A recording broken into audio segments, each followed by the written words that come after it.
lo que son las plaquetas. Había un tipo y estas plaquetas tenían más o menos esta forma, a veces se pone un poco esférica, pero tiene una parte de número y otra parte que es la parte del dialómero, donde vimos que había muchos túbulos, que había filamento de actina, un sistema tubular abierto, un sistema tubular cerrado. ¿Sí recordamos eso? Fueron a la vía, sí estamos como donde va la cosa. Bien, pues vamos a ver la parte granular. Aquí se distinguen dos variedades de gránulos, los que se llaman los gránulos alfa y los gránulos densos. Estos densos están, por supuesto, un poquito más teñidos que los otros, por eso es que se los identificamos densamente coloreados. Pero las dos variedades tienen unas secreciones que son propias. Empecemos con los gránulos alfa. Estos secretan fibrinógeno. Este fibrinógeno es el factor 1 de la coagulación. De esto vamos a ver más adelante en la clase. Pero se identifica con un número romano. El factor 1 de la coagulación es el fibrinógeno. Luego está el factor que se llama proacelerina, que es el factor 5 de la coagulación. Ya más adelante van a entender bien lo que sucede con eso. Luego secretan lo que se llama el factor plaquetario 4. Este 4 es arábigo, para que no lo confundan con los números romanos. Es el factor plaquetario 4, que también se le llama factor antiheparínico. Y la cuarta sustancia que secretan, es algo que se llama factor de crecimiento derivado de plaquetas. Estas cuatro sustancias son las que producen los gránulos alfa. Te lo repito, factor 1 y factor 5 de la coagulación, fibrinógeno y proacelerina. Esto ya vamos a ver que hay más factores de coagulación. El factor plaquetario 4, el factor antiheparínico. Si recuerdan, les mencioné cuando hablamos de las células cebadas que la heparina que uno comercialmente puede inyectar es un anticoagulante.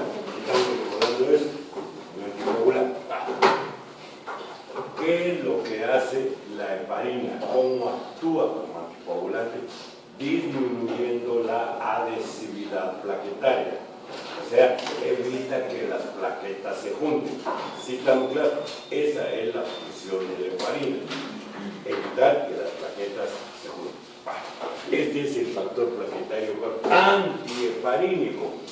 ¿Qué es lo que va a hacer? Pues va a estar en contra de la acción de la heparina. Y entonces, ¿qué va a pasar? Que las plaquetas se van a juntar. ¿Sí está claro? Es decir, tiene una acción completamente antagónica a la que hace la heparina. Este es el factor plaquetario 4.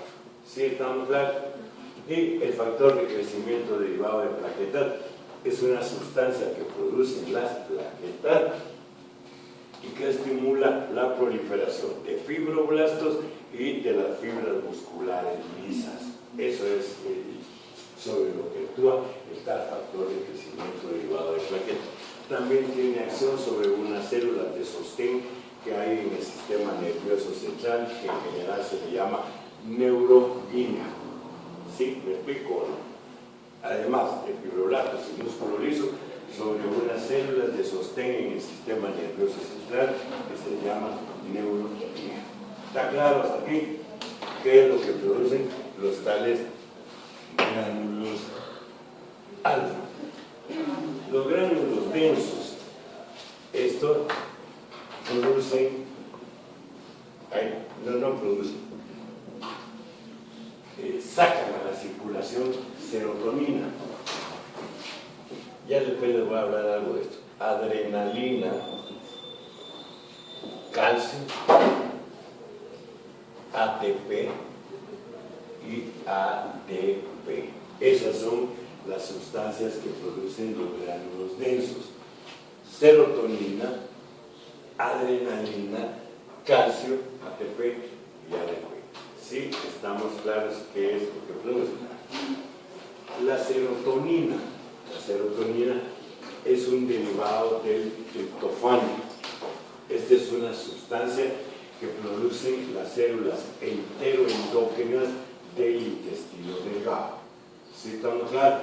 Ese es el triptofano. Para que sepamos que de ahí viene la serotonina, si uno no quiere decir serotonina, dice 5-hidroxitriptamina. Vaya, más claro no puede estar. Viene del triptofano.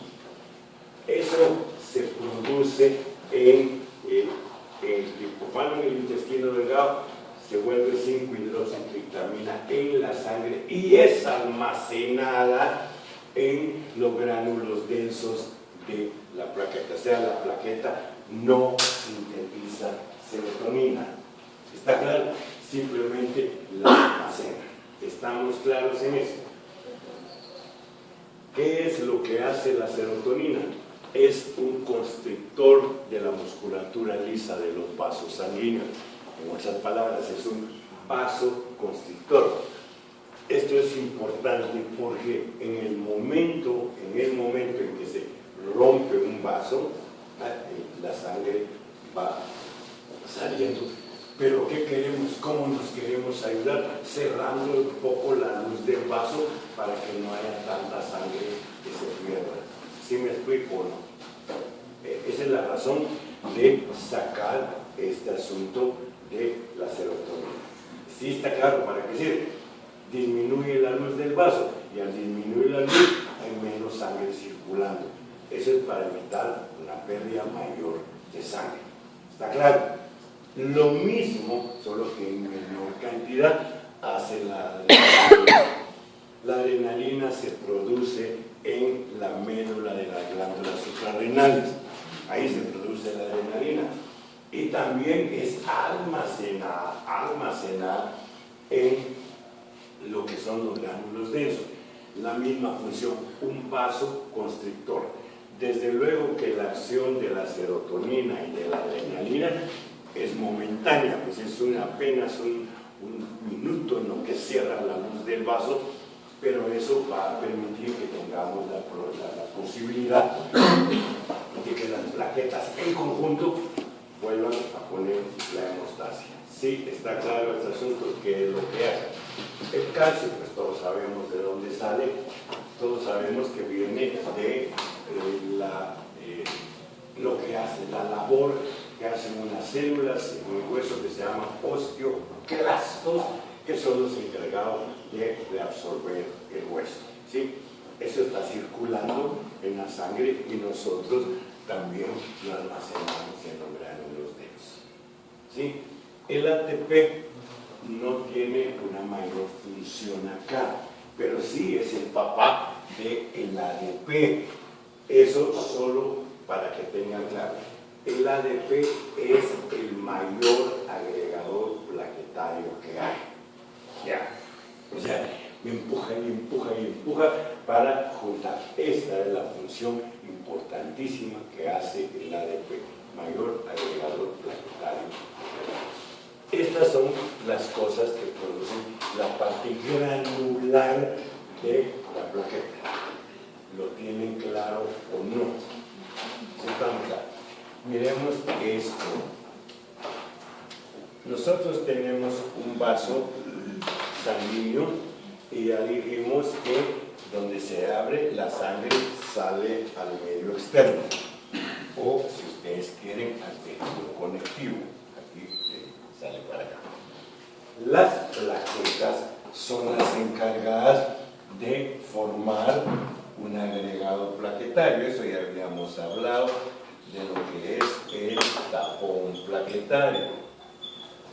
Y también les dije que ese tapón plaquetario pues debe ser una cuestión de muy poca duración, porque una vez tapó donde se está perdiendo la sangre, pues la sangre va a seguir fluyendo y la velocidad de la sangre y la presión se elevaría el tapón plaquetario. Eso ya lo habíamos hablado, ¿no?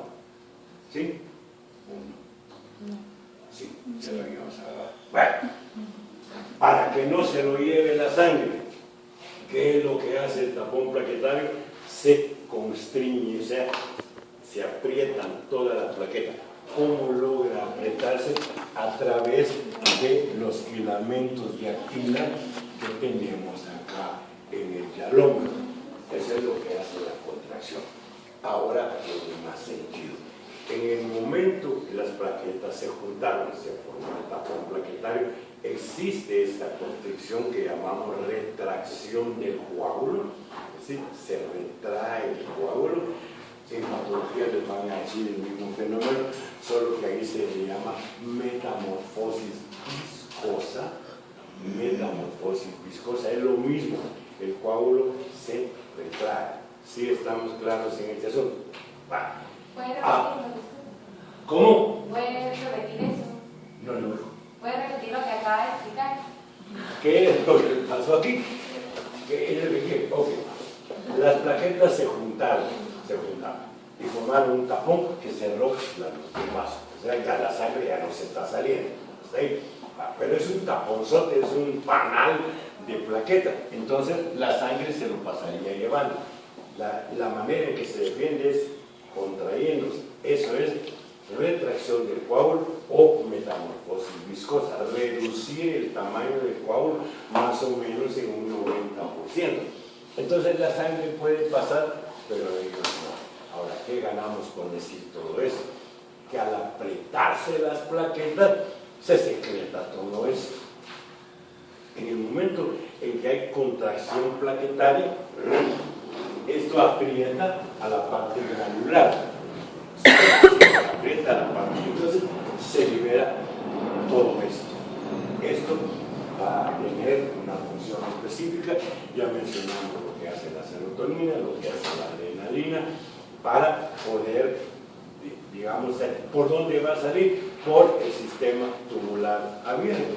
Si recordamos ese sistema, dijimos que está pegado a la membrana, el sistema tubular abierto. Esa es la función de la plaqueta. ¿Sí estamos claros? ¿Cómo es que colabora en la hemostasia? Primero formando un tapón, luego contrayéndose para la liberación de todas estas sustancias. ¿Sí está claro qué es lo que hacen los gránulos, qué secretan los gránulos, cómo es que logran sacar esa secreción? ¿Sí? ¿Estamos bien? ¿Está claro? La hemostasia no es solo plaquetas, sino hay otra grupo de proteínas que van a ayudar y se las voy a mencionar ahorita. Se llaman factores de coagulación. Esas son proteínas que están circulando en la sangre. Siempre están circulando los tales factores de coagulación. La mayoría, por lo menos 4 o 5 de esos factores son dependientes de vitamina K.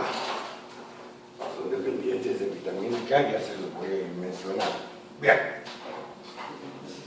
vamos a listar los factores de coagulación. El factor 1, este es romano, lo vuelvo a insistir, no números arábigos, romano. ¿Cuál es el factor 1? Fibrinógeno. Correcto, que acabo de mencionar. El factor 1 se llama fibrinógeno. El factor 2, ese se llama protrombina.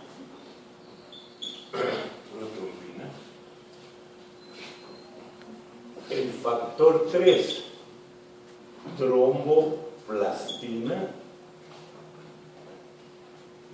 El factor 4 es el calcio. ¿Sí vamos bien? ¿Todos vamos bien? El factor 5, ese ya lo mencionamos, es proacelerina. Lo mencionamos que lo producen los gránulos alfa. ¿Vamos bien? El factor 6 lo vamos a dejar aquí un momentito y pasamos al factor 7.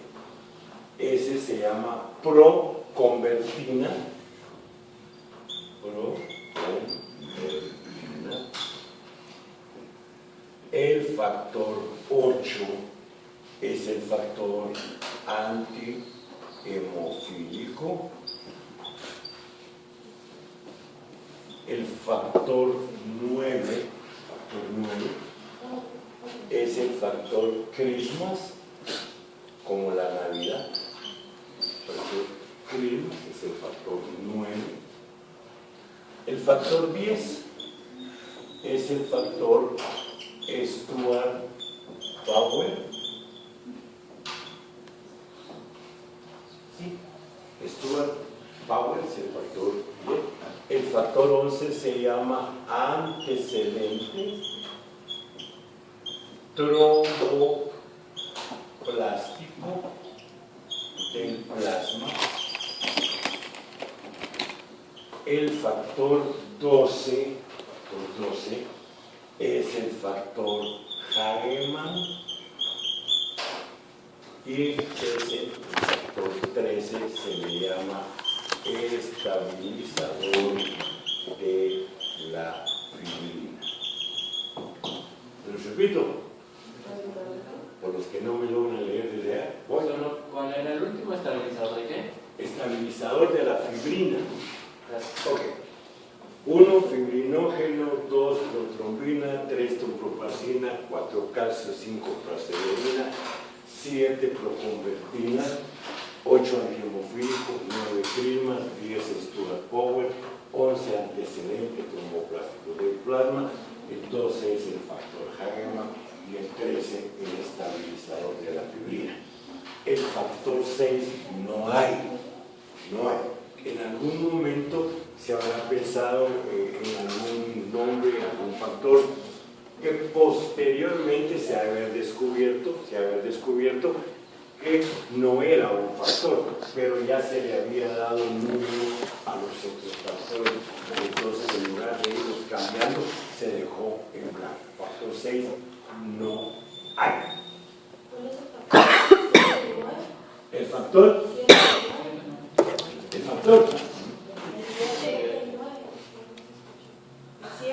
7. Proconvertina. El 8 es el antihemofílico y el 9 Christmas. Sí estamos claros en esto, porque lo voy a borrar porque tengo que explicar eso. Ya los cumplieron. Sí. Ahora, ¿por qué andamos con todo esto? Simultáneo a la acción de las plaquetas, existe algo que se llama cascada de coagulación. Esto lo que nos quiere indicar es de que los factores de coagulación van, uno se activa y ese activa otro, activa otro, vienen cayendo en cascada. Eso es lo que quiere decir la tal cascada de coagulación. Algunos dicen que esa cascada no existe, sino que es una interacción entre los mismos factores, pero no así en cascada. Sin embargo, honestamente, nadie ha podido demostrar que no sea una cascada. Es cuestión de criterio. Algunos dicen, mire, eso de la cascada, yo no mucho lo creo, pero los factores sí interactúan. Pero nadie ha podido decir la cascada no se produce. Y esa nos queda muy bien para fines de explicación de cómo es que se forma todo esto, que al final es lo que llamamos hemostasia. La tal cascada de coagulación tiene dos vertientes.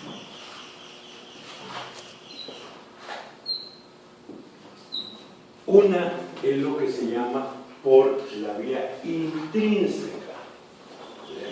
La vía intrínseca. Y la otra es la vía extrínseca. Son dos vertientes.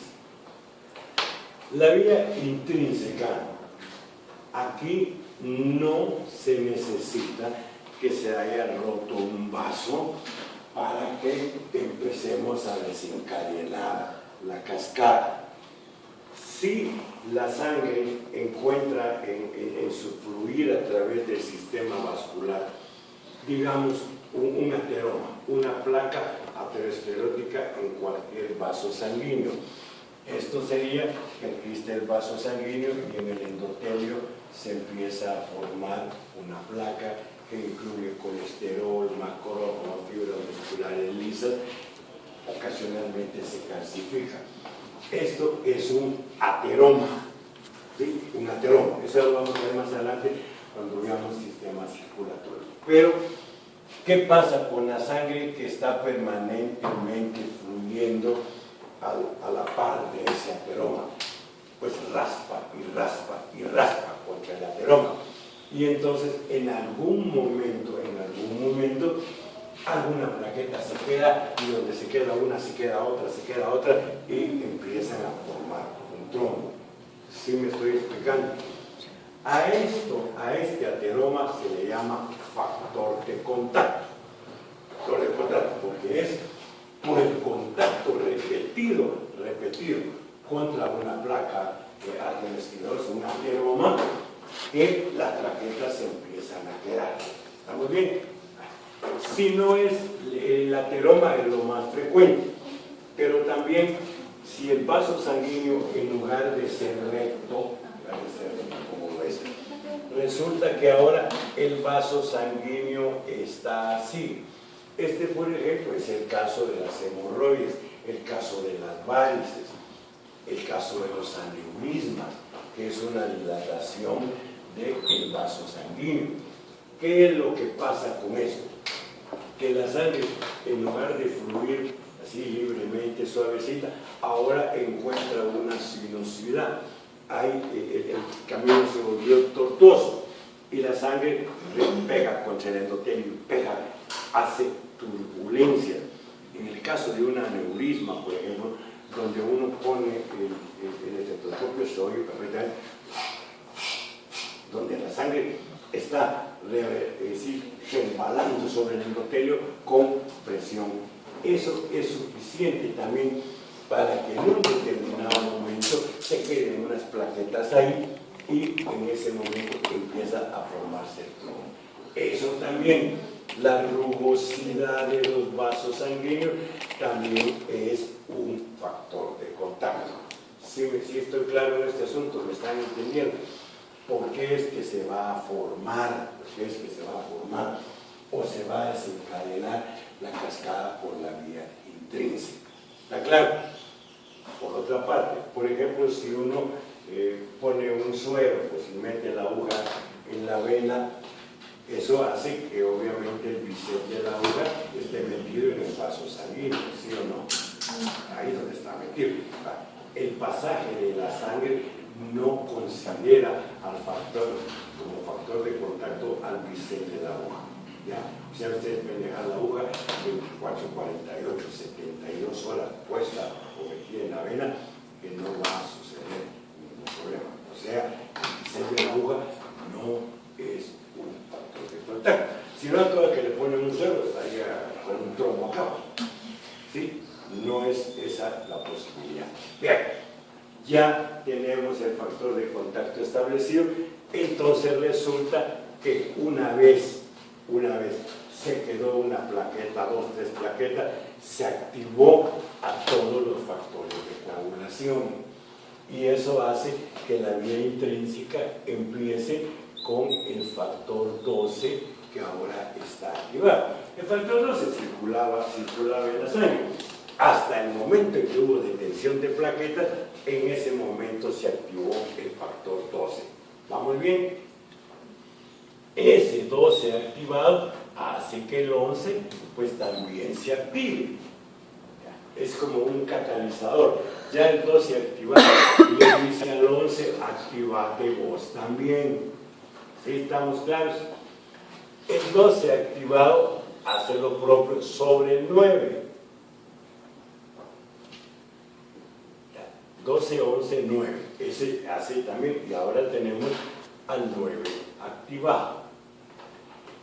Aquí pasa al 10. Y el 9 activa al 10. El 9 que ya está activado, activa al 10. Esto, el 10 activa al 5. El 5 al 2. El 2 activado al 1 para que forme fibrina. Y ya cuando está aquí aparece el factor 13 para estabilizar la fibrina. A ver si les explico. Es decir, el fibrinógeno para lo único que está es para volverse fibrina. Eso es para lo único que está. Pero él no lo hace solo. Necesita que la protrombina le caiga encima y entonces se vuelva fibrina. La fibrina se manifiesta formando una malla de hebras de fibrina. O sea, las fibrinas son como fibras que están así de este fibrinógeno que ahora está acá. Ya vamos a ver para qué sirvió formar esta malla. Se lo repito. 12, 11, 9, 10, 5, 2, 1. ¿Sí estamos claros? Hay que recordar los nombres. Aquí se le estamos viendo números.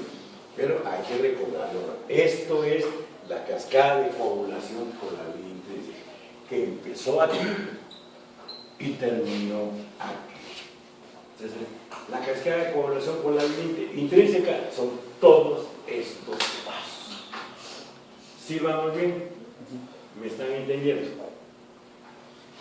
La vía extrínseca, aquí sí es de obligación para activarse por la vía extrínseca que haya una ruptura del vaso. Aquí no, aquí todo está adentro de los vasos, no ha pasado nada, no se ha salido sangre. Del otro lado, en la vía extrínseca, sí es indispensable que haya una ruptura de vaso. ¿Cómo se inicia? En el momento en que la sangre, si el vaso se rompió y la sangre tocó la colágena, entonces se activa un factor que se le llama el factor tisular. Es el factor 3, la tromboplastina. Ese por se le llama tisular, porque solo se presenta en el momento en que la sangre toca la colágena, se activa este factor, el factor del tejido, factor tisular. A eso se le identifica como tromboplastina. ¿Sí estamos claros o no? Ahí empieza la cascada de coagulación por la vía extrínseca. ¿Vamos bien? ¿Sí? El 3 activado activa al 6. A 6.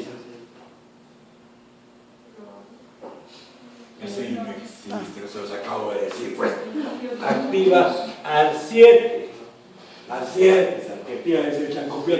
Al 7. Este se activa. El 7 activado viene directo sobre el 10. El 10 al 5, el 5 al 2, el 2 al 1 y la llegada del estabilizador de la fibrina. ¿Sí? ¿Estamos claros? Esta es la activación por la vía extrínseca. Si nosotros vemos, sí me faltan algunos factores de coagulación. O ya los gasté todos. ¿Cuál me falta?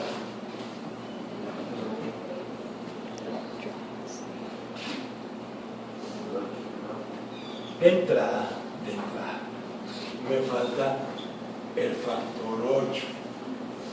Factor 8, sí, pero no solo él, me falta también el factor 4, calcio, y me falta el factor antimucílico. Y algo que se llama factor plaquetario 3. Factor plaquetario 4 es el factor antiheparino, que producen los gránulos alfa. El factor plaquetario 3, arábigo, no romano, arábigo, es el factor 3. Este es el factor que se encuentra en la membrana de la plaqueta. Estos tres forman un complejo, siempre van a estar juntos. El 8, el 4 y el factor plaquetario 3. ¿Por qué son importantísimos? Porque este complejo es el encargado de verdaderamente activar el factor 10. Si no existe este complejo, el 9 puede venir a activar, no lo va a activar. El 3, el 7 en esta vía para acá, en la extrínseca, viene aquí, no lo va a activar. Necesita que estén estos tres factores juntos. Es un complejo. Factor 8, factor plaquetario 3, el calcio es lo que hace que realmente se active el factor. Ahora, una vez están estos dos hacen su trabajo y la cascada va para abajo. ¿Sí? ¿Estamos claros? Si no los tenemos, esto va adelante. Si a mí me falta el factor 8, o sea, yo soy un paciente hemofílico, obviamente no voy a coagular. ¿Viste? Por eso los hemofílicos, ahora ya no, los hemofílicos antes empezaban a sangrar y sangraban y llevaban al hospital y nosotros lo que hacíamos era ponerle plasma y plasma y plasma y plasma, esperando que con muchas transfusiones de plasma pues lográramos tener una cantidad suficiente de factor 8. ¿Sí? Esa era, ya les digo, le ponían, sí, se le ponían 20, 22 bolsas, 25 bolsas de plasma y el hemofílico seguía sangrando. Y uno gastando plasma para lograr esto. Ahora ya no es así. Ahora uno puede, en cualquier banco de sangre que se respete, pues poder separar la sangre y separar el factor 8. ¿Sí? Pero esto ustedes piensan que en Baylor, en Hart, en Rugby, 20 veces al día hacen esto para tener factor 8. De tal manera que a los hemofílicos, ya sea que lleguen sangrando o no, digamos, se les da una inyección de factor 8 cada mes y el hemofílico tiene una vida normal como cualquier. Sí, está claro. ¿Por qué es que no coagulo? Porque no tengo aquí. Lo mismo, les mencioné que el organismo no soporta bajas muy pronunciadas de calcio. Si se les olvidó, el valor normal de calcio es de 9 a 11. ¿Sí? El organismo soporta 7 puntos y algo, pero si no lo logra, vamos a tener problemas donde acá. Por supuesto que también nos va a contraer el músculo y el músculo cariño, me puedo morir, pero también tengo problema en la coagulación. Sí, está claro. ¿Por qué? Es que tengo ese problema. Antiguamente, eso sí estamos atrás de unos 40 años, la consulta era, mire, fíjese que este niño o este muchacho no deja de sangrar por la nariz y llevan una sábana para que uno mire la cantidad de sangre que ha perdido. No había tantos recursos. Entonces, ¿qué se hacía? Se daba gluconato de calcio, se inyectaba gluconato de calcio, casi siempre se tenía éxito en que había una coagulación, el paciente dejaba de sangrar. ¿Por qué? Porque el calcio es vital para la coagulación. Está claro. Desde luego que si el paciente era hemofílico, eso es otra cosa. Pero los hemofílicos no sangran por la nariz, sangran en articulaciones, más que todo.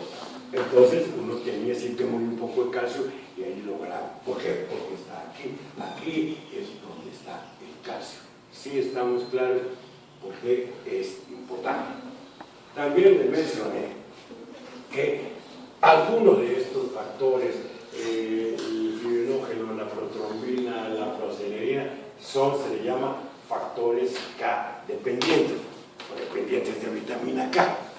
Eso, de tal suerte que si no tenemos vitamina K, vamos también a sangrar, porque nos van a faltar los factores de coagulación. ¿Sí estamos claros en este asunto? donde se sintetiza la vitamina K. Eso ya lo tienen que saber, porque dice Mariana que en biología unos gauchos. Bueno, ¿de dónde? No se utiliza la vitamina K, sino que las vitaminas hormonas así, sí, en biología. En el hígado, en el riñón, en la médula. Es algo bien elemental, no se produce. Quien produce o sintetiza la vitamina K son las bacterias intestinales.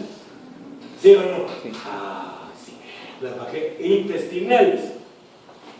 ¿Sí o no? Sí. ¿O no vieron eso? Sí. Si no lo vieron, no vimos eso. Entonces, pero yo asumo, ya lo saben, la vitamina K, o sea, mirámoslo en esta ocasión. Si a mí me entra una gran diarrea, y yo soy diarrea, ¿barro con las bacterias, sí o no? Sí. ¿Sí? Mucha gente le encanta tener diarrea, me estoy limpiando. Sí, pero se está deshidratando también, perdiendo potasio, entonces será para el corazón, así es la gente. Ok, si yo no tengo eso, por eso estoy valiendo en la diarrea con las bacterias, no voy a tener factores de coagulación, entonces voy a sangrar. Ustedes lo van a ver todos los días cuando estén en las pediatrías de los hospitales generales de Chihuahua. El niño, el motivo de consulta es vómitos y diarrea. Ese es el 60% de las consultas pediátricas. ¿Qué tiene el niño? Vómitos y diarrea. Entonces, cuando uno está en emergencia y está en emergencia, que no cae, ¿quiénes tienen vómitos y diarrea? Y se pone atrás. ¿Quiénes tienen tos? Para estar ya usted en una isodófila, para que le una de cada lado, para que usted vaya bien. Pero usted mira, usted que ahí lo van a hacer, ¿quiénes tienen vómitos y diarrea? Saga que el viejo tenía razón. Es cierto, si yo también que aparecía dando clases por una suerte de generación espontánea y aparecían también externo y un montón de cosas. Bueno, a lo que voy, ¿qué van a ver con el niño? Que además de tener vómitos y diarrea, tiene moretes, eso se llama equimosis. ¿Por qué? Porque no tiene esto. No tiene vitamina K para sintetizar factores de coagulación. ¿Estamos claros? ¿Para qué sirvió que formáramos la fibrina? Estas mallas de fibrina, ¿para qué nos sirvió? Pues para que ahí estén las plaquetas prendidas en la malla. A lo que quiero llegar claro. Las plaquetas hacen una función y los factores de coagulación otra. Pero la hemostasia es una. O sea, las plaquetas y los factores de coagulación trabajan juntos, simultáneos. Lo que hace la plaqueta es como darle un estartazo a todos los factores de coagulación. Tienen que trabajar juntos. ¿Sí estamos claros? Esto es ya las plaquetas por su lado secretando todas estas sustancias, activando a todos los factores de coagulación por la vía que sea. El resultado final es la formación de un trombo. ¿Sí estamos claros? Ese es el resultado final. Los dos juntos. ¿Estamos claros? ¿Todo está bien? Bueno, aquí terminamos lo que es plaqueta y la próxima clase con ustedes les voy a ver los blancos porque se me atrasaron el día que tuvieron, creo que examen de núcleo. Entonces, de alguna manera nos vamos a emparejar, conocer su grupo y ya más adelante. ¿Estamos claros hasta aquí? Sí. Bien.